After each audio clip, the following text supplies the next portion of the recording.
So this is how you can manually add time in Clockify. Hey everyone, welcome to our guide for Clockify. Today you will learn how to manually add time. So this tutorial is pretty simple. Let's go ahead and set a new project. For example, I'm just gonna copy this one, video edit. For example, maybe you're a video editor and you have these deadlines due, or maybe you're on an hourly paid basis.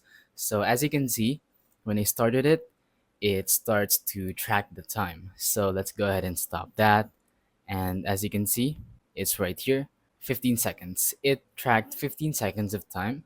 So how do we actually edit this? Well, you can just go ahead and tap on this and then edit it how much you want to. For example, let's do 10 hours.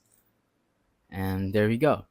It adds up to this and the week total. And you can even edit this time. Let's say 24. Or 0000, and it edited that. Or you can even do maybe like 10, and there we go, it added more time. So that's pretty much it. All you have to do is tap on either this or this to edit the time, and that is how you can manually add time to Clockify. So that's pretty much it. Thank you for watching. Don't forget to leave a like, subscribe, and let us know in the comments if the tutorial worked or if you have any questions. Thank you and goodbye.